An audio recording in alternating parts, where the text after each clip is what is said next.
it's a time for reflection and pride in American gymnastics. The U.S. women who won the Olympic team gold medal in Atlanta are present. But except for one, they are here not to compete, but to inspire a new wave of gymnasts. Only 6 women can make the U.S. World Team. For each, years of training will be tested like never before. Their time is now, and the torch of excellence passes tonight. Welcome, everyone, to Denver, Colorado. The sunshine on a crystal clear day giving way to early evening. Inside McNichols Arena, that's where we're at. Doug Dunbar along with Maura Driscoll. The 1997 U.S. Gymnastics Championships. Last time it was here, 1990. But we return, and in round 1, you'll count 50% of the all-around score. Individual event champions will be determined here in this round. Then we'll move to round 2, where another 50% is added for the all-around score. The top 6 age eligible will make the World Championship team. More on that to come. A look back in round 1 action. Our individual event champions, Vanessa Atler, first of all, on the vault. After being the 1996 Junior National All-Around Champion, she's in a good position to do well tonight. A front handspring, front layout. That vault is so difficult to perform, and to perform well, the gymnasts are required to do 2 different vaults, but they can be from the same vault family, and I'll explain what that means. But let's take a look at this. Front handspring, front layout, a completely stretched position, so you have to really have proper execution to rotate that skill, and it's tough to land. She had a little difficulty on the landing, but not a big deal. Now that's a good score for her. The vault is only valued at a 9.8, so that is the maximum score she could achieve. And her second vault, our Yurchenko style, beautiful vault, a 9.9. That was a double twisting Yurchenko. Now, Amy Chow, who was on the Olympic team in '96, performed that vault. It was worth a 10.0 then. It has been reduced to a 9.9. Vanessa Atler, you're looking at your 1997 vault national champion. The way it'll go down in the record books in round 1, Vanessa Atler with 9.512, Maloney second, Antolin and Mohini Bahardwa tied for third in that critical first round that counts for 50% of the overall score. Now in round 1, Christy Powell on the bars. Christy has actually been around the gymnastics scene in the U.S. for a while. She was a hopeful for the '96 Olympics. She had some injury setbacks.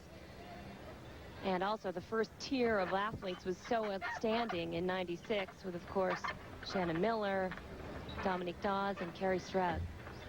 She moves very well in this event. You notice her swing. Nice execution and toe point. Here comes a release skill, nice and high. And to an immediate, another release skill. That was a Tkachev into a Ginger. This is a great routine. And she finishes with a full twisting double back to a perfect landing. Nice job for Christy. Terrific round 1 performances inside McNichols Arena here in Denver. And Christy is training under a new coach this year. She's with Mary Lee Tracy, who you might recognize from Atlanta. Mary Lee Tracy was the assistant U.S. Olympic coach, and she trained Amanda Borden and J.C. Phelps. This is her first release skill. Look at her height. You can see how high her hips are away from the bar. That's what the judges want to see. Nice height, a little knee bend, not that big of a deal at all, into 2 immediate back-to-back release skills.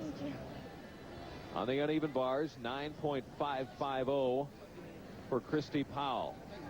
Doug, the biggest change since the 1996 Olympics, a new set of rules that these athletes are trying to get used to, making it more and more difficult to earn that perfect 10. Powell wins it in round 1 in the uneven bars. Mary Beth Arnold second, Vanessa Atler and Jamie Dancher tied for third. When we come back, more from round 1 here in Denver.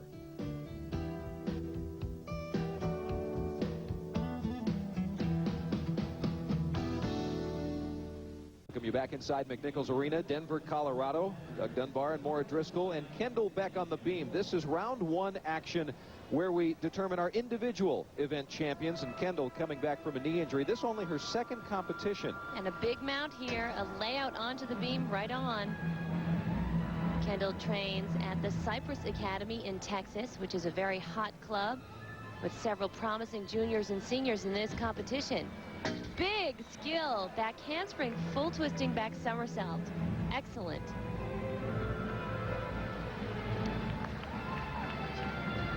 having only one competition under her belt in '97, coming here into Denver. Confidence falling on the side of having time off, or maybe a little rusty coming into play? Well, I think she's ready for this competition, and she actually has full difficulty on this event. What that means is her routine is actually valued at a perfect 10.0, so if she performs it perfectly, she could optimally score a 10. The balance beam is a very nerve-wracking event as it is, and for a big competition like this, the championships, the national championships, it's even more stressful. 1997 at the U.S. Classic, she was third in the all-around. That same tournament in '94, took a second on the beam. And here she sets up for her dismount, 2 back handsprings to a double tuck, a really solid performance for her. Solid enough in round 1 to garner a championship when it comes to the individual events.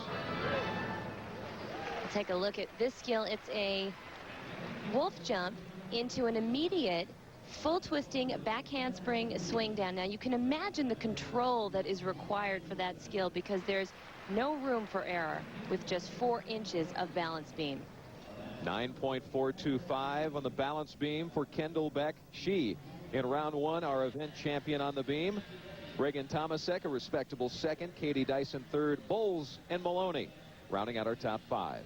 Back to Denver in a moment. Give you a chance to enjoy more of the spectacular scenery just outside of Denver, Colorado. We are inside McNichols Arena for the 1997 U.S. Gymnastics Championships, highlighting some more of our individual event champions from round 1. On the floor exercise, Lindsey Wing out of Cypress, Texas, the 15-year-old. Holds a 4.0 GPA in school. Always amazed to have the time to train and to continue their studies. Lindsey is a very clean gymnast. She is having an outstanding year this year. This is her first go at the senior division. She was a leader in the junior division earlier this year. She opens with a double front. Very difficult to land because it is a blind skill. And you see that skill cushion there. It is not a deduction to have that skill cushion there, though it does upset some coaches because it blocks the boundaries of the out-of-bounds line. And some people think it's unfair, but needless to say, it is no deduction for the gymnast. A 2.5 twist punch front. Difficulty with the new rules is that each event has special requirements that the gymnasts must fulfill in order to start with a base score, and the base score is only a 9.0, so these gymnasts have to perform extra bonus of 1 full point to have the routine be worth a 10.0, and Lindsey actually has full difficulty on this event. Lindsey won the U.S. Classic in Seattle earlier this year, first in the all-around. And she finishes with a triple full. I think she might get credit for that. It looked like she got it all the way around. Really a terrific routine. Very nice.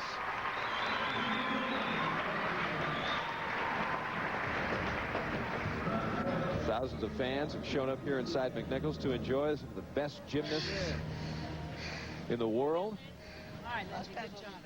Take another look at one of her tumbling passes here. She's known for being very clean. This is her first tumbling pass, a double front.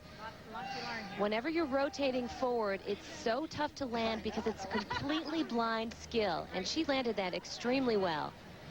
This is her final tumbling pass, a triple full. It's an E move, which is the most difficult skill you can do. Actually, it doesn't look like she got it all the way around. It won't be a deduction, but she may only be rendered a D skill instead of an E skill. What a score. 9.7. She has won it in round 1. Congratulations all around for a very out-of-breath Lindsey Wing. I'll tell you, under these rules, you will not see many 9.7s. Moceanu, a name from the Olympics in 1996 in second. Kristen Maloney third. But for Moceanu, even though she had a pretty good finish on the floor, it was a rather disappointing round 1 for her. Things for the gutsy veteran not going well, making some costly mistakes. The first one we saw was on the beam. An event where she is world class, but this is a really simple mistake. You'll see her foot slips, and that's basically a result of not doing a lot of repetition. She hasn't had much intensive training since the Olympic Games. She's been busy on the post-Olympic tour. Bella Caroli retired as a coach. She was training in Boston. Her father just built her a new gym, so finally she has a place to train in Houston. We see one good release move, but then this on the bars. Again, this is something that we won't see again from Dominique Moceanu. It's just that she hasn't had much time to reconstruct her routines under the new rules, and it's evident in her scores. The 8.7, the 8.25, certainly scores she is not used to seeing when it comes to final round action. For Dominique Moceanu, a pretty big uphill struggle right now. She's looking to make that 97 World Championship team. Atler the leader, Christy Powell second, Maloney third, and Moceanu way down at 12th.